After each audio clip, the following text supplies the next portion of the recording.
Hi. Hey. How's it going? Oh, I am great. How are you? Good. Good. I must say, we went to bed early last night.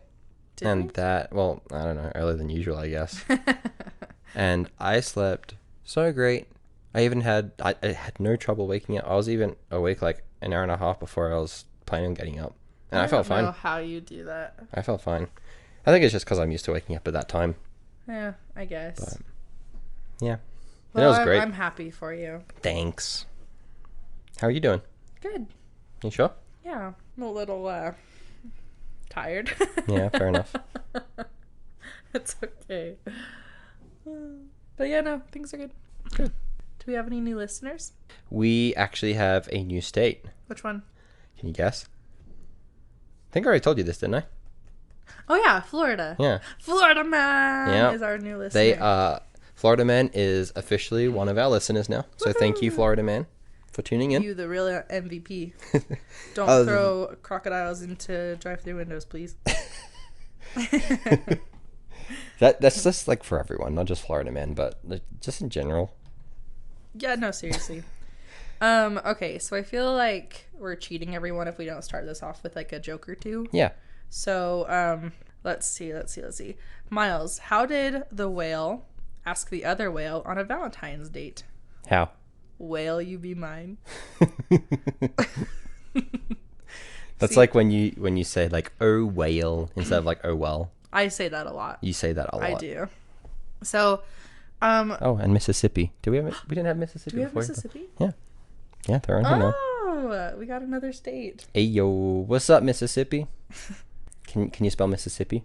Mississippi. Good job. Thanks. I'm very smart. Yeah, you are. Knock knock. Who's there? Be Who? my Valentine.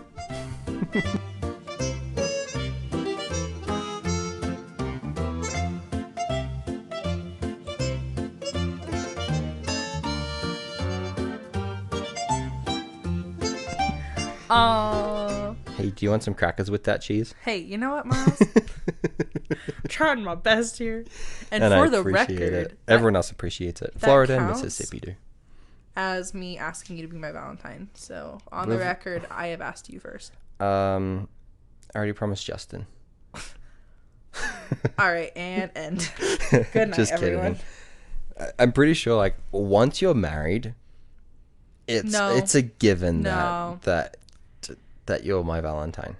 No. Yeah. No. So you do want flowers and chocolates and I want big I stuffed want teddy you bears. to ask me like a big I did. a big romantic gesture. Oh, okay. Not you looking up from TikTok being like, "Hey, should we do that this year?" That's accurate. How it Mommy, went. Mommy and Daddy are fighting again. No, I'm just kidding. Mommy just expects too much from Daddy. Hey, high standards, okay? All right, do you have You married any... the wrong guy. Just kidding. You married the right guy. Don't marry anyone else. Thanks. Do you have any idea what this episode is about? I guess Valentine's Day. Well, you are wrong. No. I was thinking like it was gonna be like Saint Valentine or someone like that, but No. Nope. This is a story about a man named... Valentine. No. Okay. Colonel Gail Seymour Halvorsen. Okay. Does that name sound familiar at all? Repeat it one more time. Colonel. Colonel Gail Seymour Halvorsen. Nope, not at all. What if I called him the Candy Bomber? Oh, that sounds familiar. Yeah. So, it's not about Valentine's Day, but it is about candy bombs. Which, I mean, it's basically what Valentine's is anyway, right? Yeah. I mean, I didn't get you any candy this year for Valentine's Day. You already have your gifts. It's the 10th. Yeah. I haven't given you your second one yet, have I? No, and you have time to go get me some candy. Okay. Ladies, don't settle for less. Make that man get you a Snickers. You like Reese's? That's true. I do like Reese's.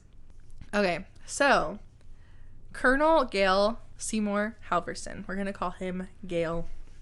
Or Colonel Halvorsen, or I probably will also refer to him as Lieutenant Halvorsen, Okay. because that was his rank during this story, like when this takes place. Okay, sounds great. So he was born in Salt Lake City on October 10th, 1920. I've been there. The Roaring 20s.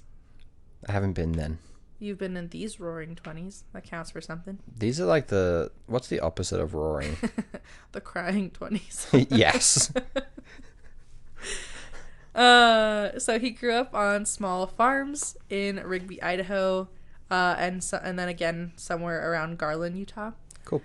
He graduated from Bear River High School in 1939 and then briefly attended the Utah State University. Why did I say it like that? I don't know. He briefly attended Utah State University. He earned his private pilot license under the non-college civilian pilot training program in September of 1941. And about the same time, he joined the Civil Air Patrol as a pilot. Nice. So he then, in 1942, he joined the United States Air Force. He... Really? Fascinating. Yep. So he went and did his pilot training for the Air Force in Oklahoma, and he was assigned his first flight duties in foreign transport operations in the South Atlantic Theater. He was ordered to Germany on July 10th, 1948. All right. And he was going to be a pilot for, quote, Operation Vittles, now known as the Berlin Airlift. Okay. But at the time it was called Operation Vittles.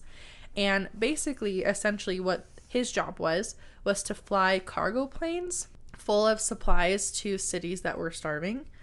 And then so he would go to like Berlin, and then he would go to other more dangerous, more like Soviet controlled areas and just like deliver supplies. Okay. He spent a lot of time over there. He was really into photography, and so he would spend his personal time, like his days off, he would go sightseeing in Berlin, and he would like shoot little films with his handheld movie camera. Wow, he had one of those? Yeah. Back then even? Yeah. Anyway, so that's how he spent his time. And so one day, this was like, he was still pretty new to the area. So it was July, and he was heading back to his aircraft. And as he was going back to the airlift, he saw about 30 children lined up behind one of the barbed wire fences. So he went over to them, and he just felt for these children, because they had nothing. They were just very poor, ragged children just watching him. But he said they were all very kind and poor kids. calm, very calm. And so he was talking with them, and he said, in like when he recounts this story, he says, I met about 30 children at the barbed wire fence that protected Tempelhof's huge area. They were excited and told me that, quote, when the weather gets so bad that you can't land, don't worry about us. We'll get by on little food, but if we lose our freedom, we may never get it back. Aww. End quote. So he was just so touched, like, meeting these children. They really made an impression on him, and so he wanted to give them something because they had nothing. But he also didn't really have anything with him either. And so what he did is he reached into his pocket, and he had 2 sticks of gum. And this was about 30 kids, but he gave it to them, and they did the best they could to split it evenly between the 30 of them. Not all of them were able to get a piece, but those that didn't, they just like were content sniffing the wrappers. What flavor was the gum? I don't know. Come on, you gotta dig deeper. Spearmint. Nice. That's the best kind. I'm just teasing you. You're good.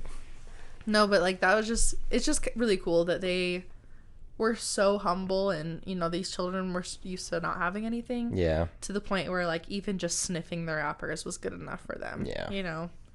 That's really sad, but like good for them for making the most of their situation. Yeah. And even just receiving that little tiny gift that meant really nothing to this guy, but like meant a lot more to them. I think that's cool. Yeah. It's a good lesson we can learn today, but we won't go into that. What do you mean? What do you mean? What I mean? Good lesson that we won't go into? Yeah, just like not taking things for granted, basically. Oh. I thought for a second that you were making a jab at me somehow. No, I just meant like we, as in general. Yeah. Got you. Okay. As in not just us, you and me, but like as a whole. Yeah. I see. Okay. All of our listeners. All of our Yeah. listeners, they're already on a different plane of existence because they listen to us. So they're amazing? They're amazing. Thank you, everyone. Okay. So after this experience, Gail was really regretful that he didn't have more to give them. Yeah. And so he told them that he would come by tomorrow and drop more gum for them out of his plane. And as he was leaving, one of the kids said, like, well, how are we going to know that it's you? And he was like, oh, I'll just wiggle the wings of my plane so you'll know that I'm the one that's bringing the candy. Which I guess was a trick that he had learned in pilot school that he was really proud of, was wiggling the wings. That'd be a cool trick. Yeah. Just flying a plane in general would be cool. Yeah, for sure. So that night, Gail and his co-pilot and his engineer pooled their candy rations for the next day. And they just wanted to give them like the most that they could because, you know, 2 pieces went only so far with gum. Mm-hmm. So they, with the accumulated candy, they realized it was going to be too heavy to just throw out of the plane. So in order to make sure that none of the kids got hurt from like the falling candy, Gail made 3 little parachutes out of handkerchiefs and then tied them to the candy. So then the next morning, he and his crew made their regular supply drops, and then when they got to that area where the kids were, he wiggled his wings and then he dropped 3 boxes of candy attached to the handkerchiefs. And they started to do this regularly. They made these drops once a week for about 3 weeks. Nice. And every time the group of kids got bigger and bigger. Eventually, word of what was going on reached the commander, who at the time was Lieutenant General William H. Tunner. And he ordered it to be expanded into Operation Little Vittles. Little Vittles. Yeah. So they were Operation Vittles, and this was Operation Little Vittles.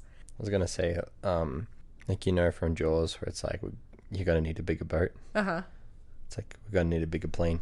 We're gonna need a Or they more turned planes, it I guess. into an entire operation. That's so cool.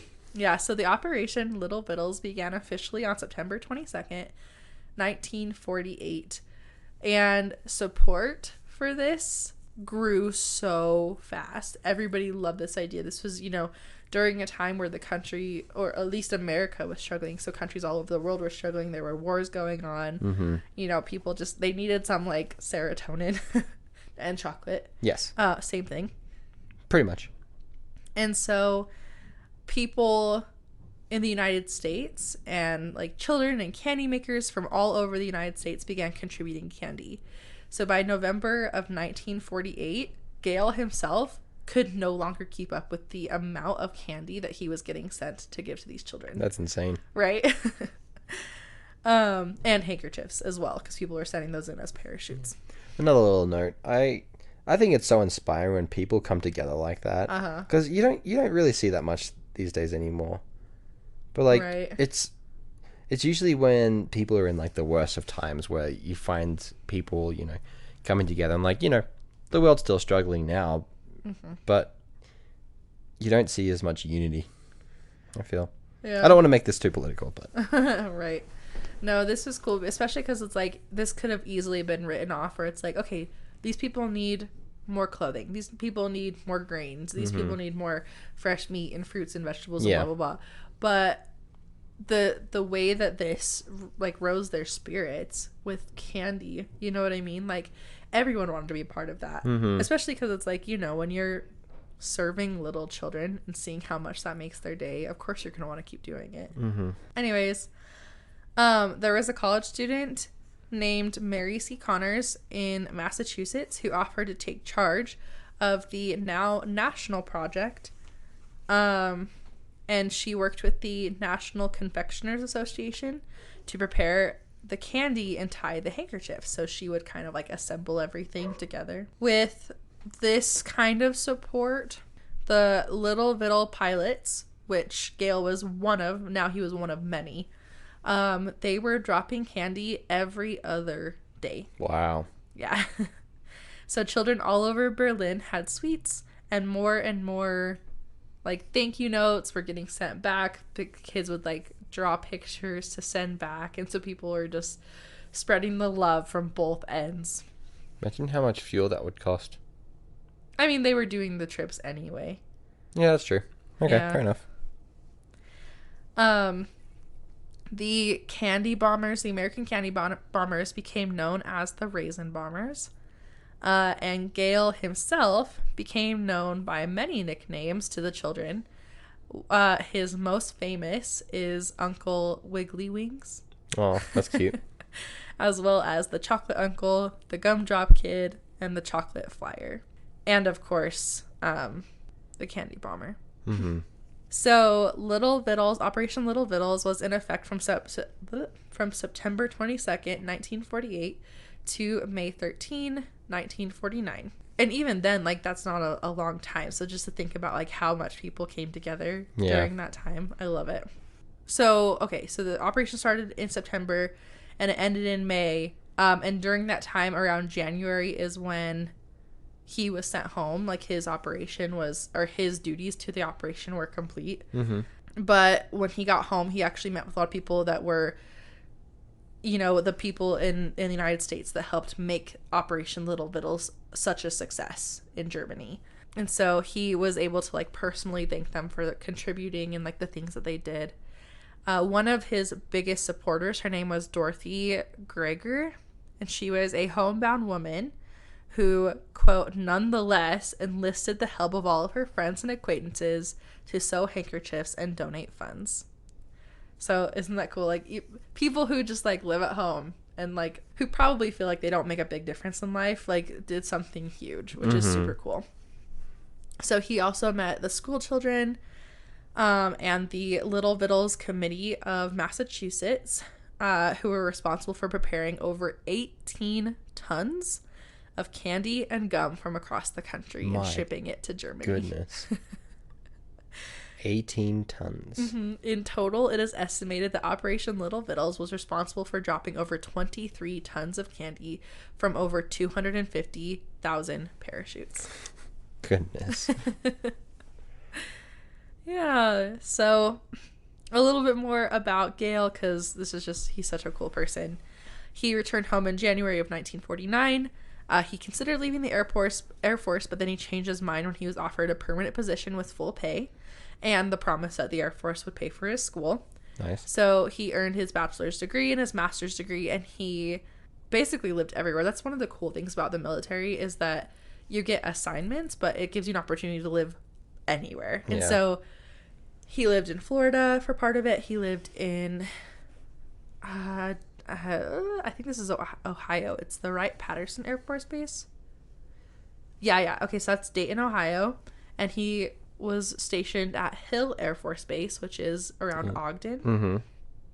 And he also was stationed at Maxwell Air Force Base in Alabama. And let's see, at the Air Force Space Systems Division of Air Force Systems Command in Inglewood, California. And there was one more in West Germany with the Foreign Technology Division of Air Force Systems Command. Wow. And I'm not gonna lie, part of me is purposefully reading all of these, like, fully, because my dad listens to our podcast. And he would know these Air Force bases just from their names, I'm sure. And, like, where they are. But I just think it's super cool. Yeah. So, yeah. His final assignment in the Air Force was as the Inspector General in Ogden Air Materials Center at Hill Air Force Base in Utah. Which, fun fact, Inspector General was actually one of the last positions my dad held in the Air Force. Really? Actually, it wasn't even with the Air Force, but that was one of his last positions before retiring. That's cool. Yeah. So, Gail retired from the Air Force on August 31st, 1974, after having accumulated over 8,000 flying hours and 31 years of military service. Wow. Mm-hmm. Good for him. Okay, so a little bit about his personal life before he left for Germany in 1942. Before he joined the Air Force, blah, blah, blah. No, this was probably... Wait, hold on. I'm getting my dates mixed up. Speaking of dates, you want to go on one? Sure. Yeah. Okay, so before he got sent over to Germany for the Operation Vittles, he met a girl. Ooh. In Garland, Utah. Wow. Her name was Alta. Alta Jolly. That's a very Utah name. Sorry, no offense. So they had feelings for each other, but he had orders to go overseas. And so they continued their relationship via mail. Snail mail. And Not email? Not text message? Not FaceTime? Not Skype? Just kidding. When he returned home in January, they continued their courtship. And by April of 1949, so just 3 months later, they were married in Las Vegas, Nevada on April 16th, 1949. Nice. Together, Gail and Alta had 5 children, all of whom were raised in various parts of the United States and Germany as he fulfilled his military assignments. Mm-hmm. After his retirement in 74, the couple moved to Provo, Utah. From 76 until 86, Gail served as the assistant dean of student life at BYU. Alta and Gail were both active members of the Church of Jesus Christ of Latter-day Saints, and they together served 2 full-time missions for the church. One was in London, England. The other one was in St. Petersburg, Russia. Wow. Yeah. Russia. It's a hot area. Have you been there? No. Oh. Just wondering. I've heard stories. I've seen things, man. Just kidding. Continue. Alta died on January 25th, 1999. At the time, they had 24 grandchildren. 5 years later, Gail married again, this time to his high school sweetheart, Lorraine Pace. And they resided in Spanish Fork, Utah, on their farm. But they also spent their winters in Arizona. So they were little snow bunnies. Snow bunnies. In January 2021, it was reported that Gail had recovered from COVID-19, which he had contracted about 1 month before. And on February 16th, 2022, at the age of 101, Uncle Wiggly Wings, Gail Halvorsen, died. He died from respiratory failure in Provo. And this part is actually really cool. I mean, death, of course, is sad, but he lived 101 fantastic years. Oh, sorry. Go ahead. I was just saying, after his funeral services conducted for him, which were conducted with full military honors, including a flyover by a KC-135R of the Utah Air National Guard's 151st Air Refueling Wing, and a 21-gun salute by Honor Guard members from the Air Force, ROTC, units from BYU and Utah Valley University. He was buried in the Provo City Cemetery. So he had full honors from pretty much anybody who associated with him, which I think is super cool. Military funeral, or the military honors at the funeral, honors from BYU and Utah Valley. Just super cool. Yeah. Like, what a fulfilling life, too. Like, can you imagine being...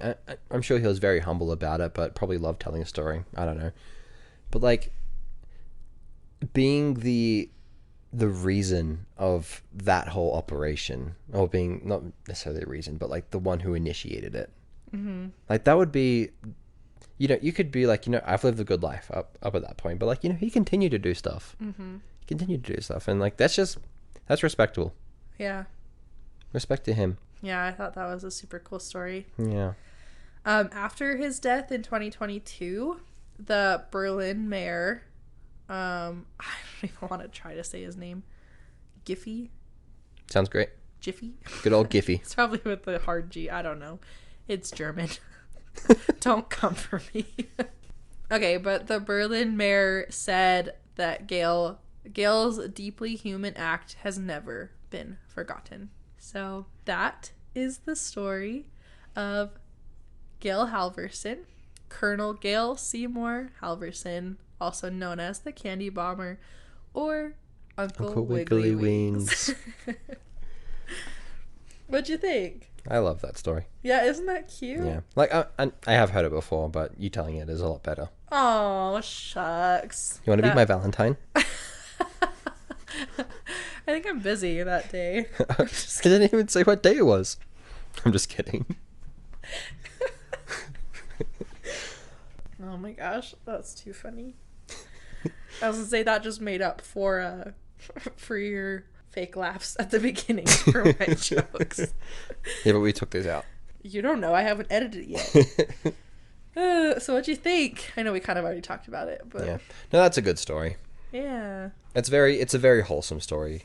I thought it was perfect for Valentine's Day because who doesn't love candy, and candy makes you feel loved. And I hate candy. Candy's disgusting. Myles. Just kidding. I'm sorry. I've seen you down Kit Kats like they're air. So. Yeah, and I eat them in the way that makes people angry. Yeah, sometimes. I know, and I love it. I only do it in spite of those people. So this is why we work well together, because you take a bite out of 4 Kit Kats at once, and I just laugh. Whereas, like, some people, that would be a reason to break up with you. No, seriously. And all I'm saying is, like, there aren't instructions on the Kit Kat wrapper or anywhere of how to eat them. Listen. So, like, I'm just gonna say that there aren't instructions. So there isn't. Someone give me the guide. So no one can come at me. I'll eat them how I want. I eat them weird too, though, just like differently than the way you eat them. Yeah, I'm sure it's like the people though who pour their milk before their cereal. I'm sure it's the same thing though for people Does on that the other bother side. you? No, like, you can do what you want. I don't care. Is there any like weird food thing that bothers you? When people eat with their mouth open, but that's not specific to me. Okay, so like, let's say I get. Hold on. I need to like sit myself up for this visual. Okay. Let's say I get a 6-inch from Subway. I turn it. Well, you're already done wrong. You should get a 12-inch. Okay, it's fine. 12-inch from Subway. I have a 12-inch from Subway, and I'm going to put it in my mouth, and then I turn it long ways and take a bite out of the center. How does that make you feel? If I saw you do that, I would give you a real weird look. Like, what the hell are you doing? See, Myles, this is how people feel when you eat your Kit Kats. No. Okay. Because that makes them mad. That wouldn't make me mad. It would make me confused. Like, what are you doing? String cheese. Take a bite out of it. People do that all the time. I don't care. Okay. What other weird things? You already said milk before the cereal doesn't bother you. Mm-hmm. That's weird. It's weird, but it's fine. Do what you want. So it doesn't really bother me like the way people eat things unless they're doing it standing up. Yeah, that is a thing that it stresses you out.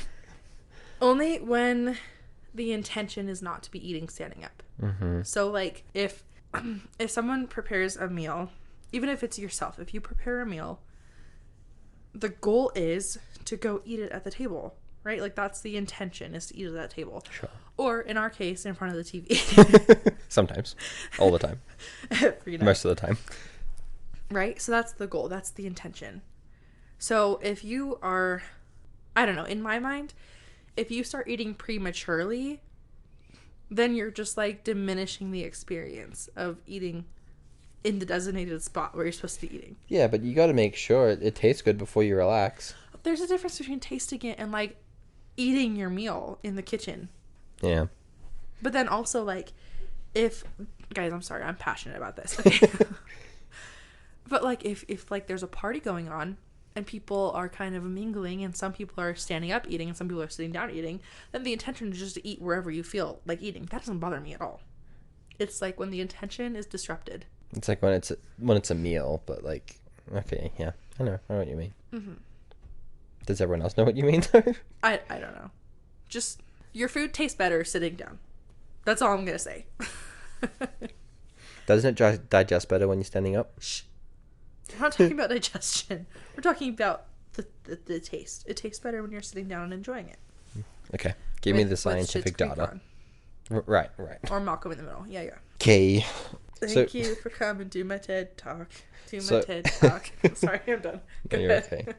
I don't know. Do I have any other things that kind of annoy you? Do I want to know? Are we doing this right now? I guess. This is our like little therapy session. Everyone is our therapist that is listening in the future. The only thing that is coming to mind that's not going to cost me my marriage we'll talk later. is sometimes, and by sometimes I mean every time, if you're watching something, it doesn't matter what TV or tablet or something that it's on, you leave without the intention of coming back, but you leave it on. Okay. And? You asked me what bothers me. That's it. Okay. I'm sorry. rumor has it they were no longer married after this conversation. Yeah, if there's no episode next week, you guys will know why. Okay, now you gotta give one to me. All right, let's hear it. Be gentle. I'm sensitive. Is it when I'm just so cute that you can't resist me? That is exactly it. Is it, no, but for real, is it when I ask you if you love me? That like annoys me so much. Like, even on the first one, or is it like annoying once it gets to like the fifth? Every time. Because the thing is, like, I will go out of my way. Like this morning I did this. I went out of my way to go fill up your water, right? Uh-huh.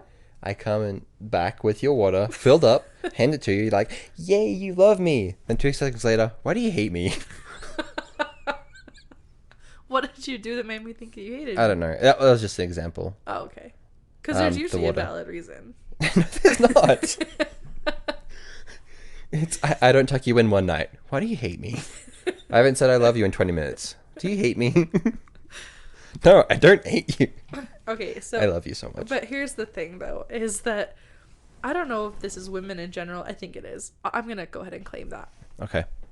We as women, our brains are constantly moving. Sure. And so we go through these like cycles where everything is good and fine, then we start to overthink. We put ourselves in these scenarios, and it just like goes downhill so fast. We just need a little bit of that reassurance. Yeah. And it's just constantly on repeat. And so you may tell me that you love me, but then in 20 minutes, I'm just not sure if you still want to be married to me anymore. But why isn't the I love you on repeat? Because it's self-sabotage. Because I am also, I am a woman, so there's that. I hate it so much. Okay, I will work on that if you turn off the TV. Okay. Another thing, I don't think this is just me either, but when people ask, like, when I'm quiet for a certain period of time, what are you thinking about?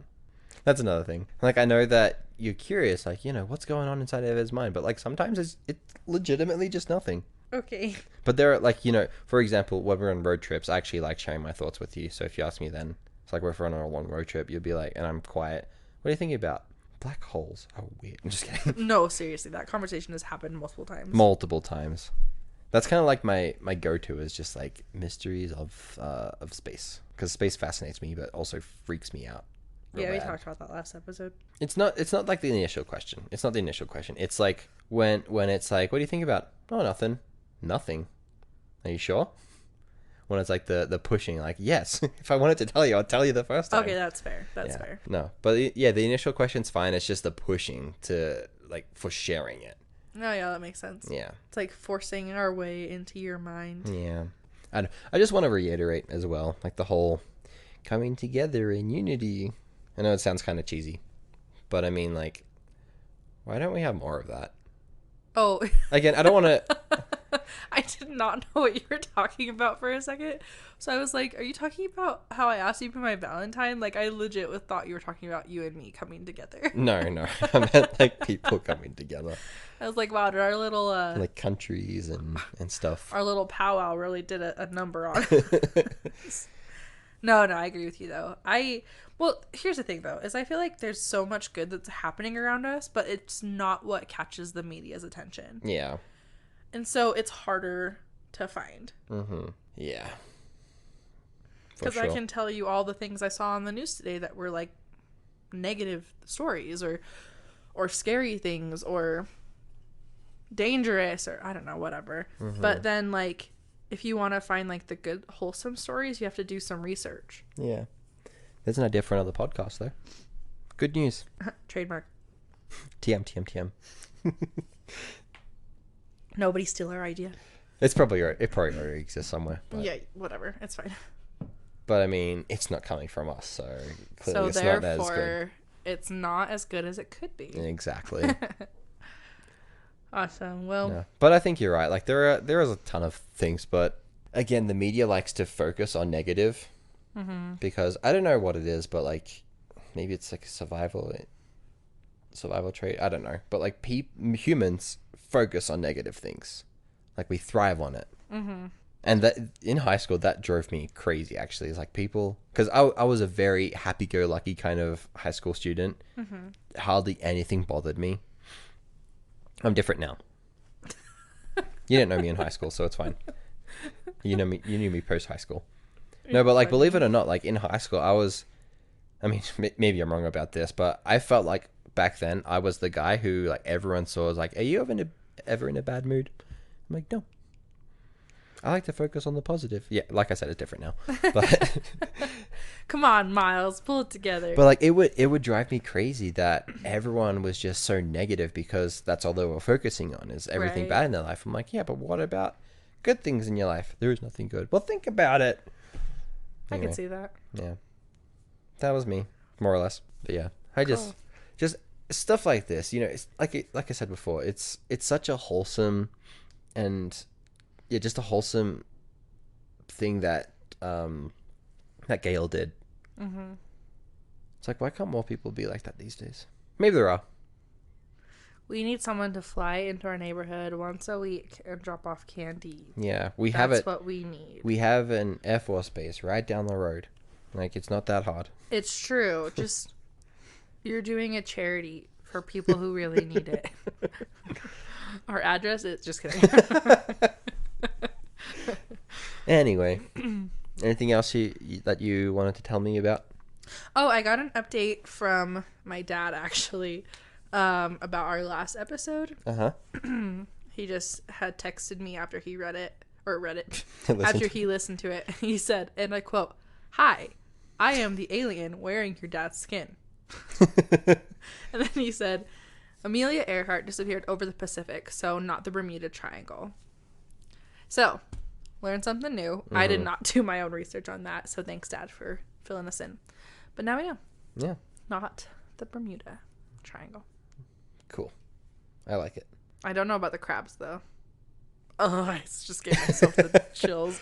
No, that I'll have to go back and maybe you don't want to see it, but I'll have to go back and verify my sources. Yeah. Just because it's crazy. If that's what happened to her, that's insane. I also, a little bit of a subject change. I had a request from a friend of mine, Jessie, to start keeping a list of the books that we reference in our podcast so that she can add to her like reading list. So, with that being said, the Candy Bomber has been made into a book. There are two books. So there's the Berlin Candy Bomber, which was written and published in 1990, and then there's Candy Bomber from 2017. And the Candy Bomber from 2017 was partially written by Gail himself. Oh, that's cool. Yeah. So it's book by Denise Williams and Gail Halvorsen, the Candy Bomber. So I can go back and like listen to our episodes and add some of the books that we mentioned to it.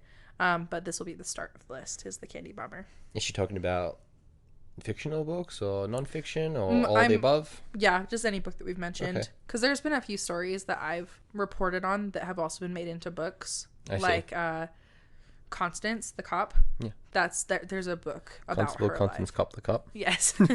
Yeah, so just anything like that. So let's try to remember to write those down. Yeah.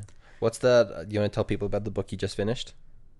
The Circus Train Yeah. has my heart, guys. That book was so good. The Circus Train. Yeah, that's a book by Mika. Oh, what's her last name? Amita Parikh.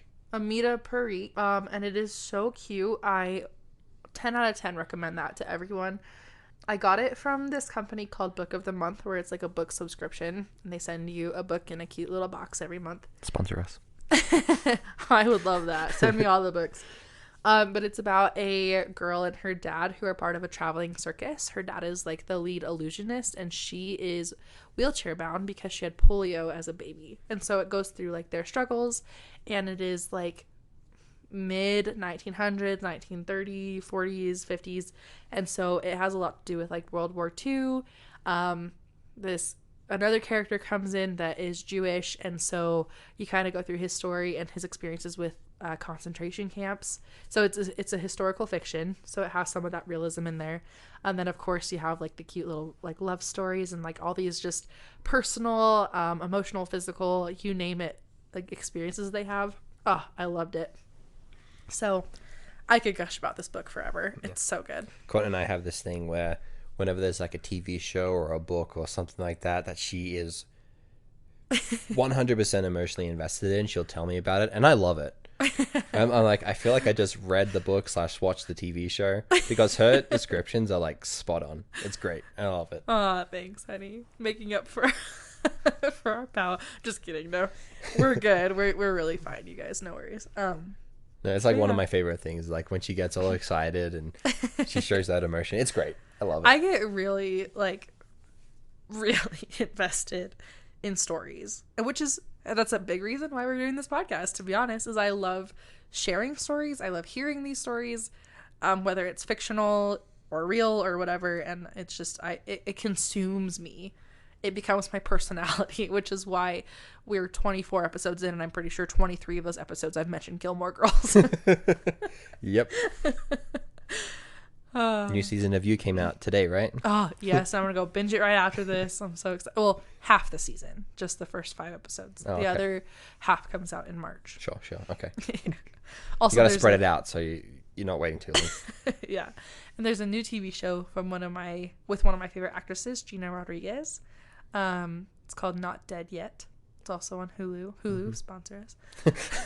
Oh, someone big's not like that's not gonna sponsor us. Hey, a girl can dream. I watch all your shows. Come on. Oh man. Anyways, yeah. That's sorry.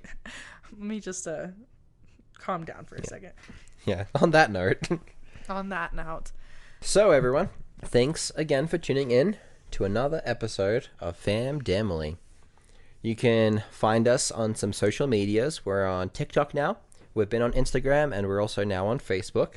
So go ahead and follow us, subscribe to us, whichever one. All of the above. All of the above. Yeah, and we are going to be sharing more stories that belong to you guys on March 1st. So send those into famdamilypodcast@gmail.com. Don't forget. I feel like we say that every month.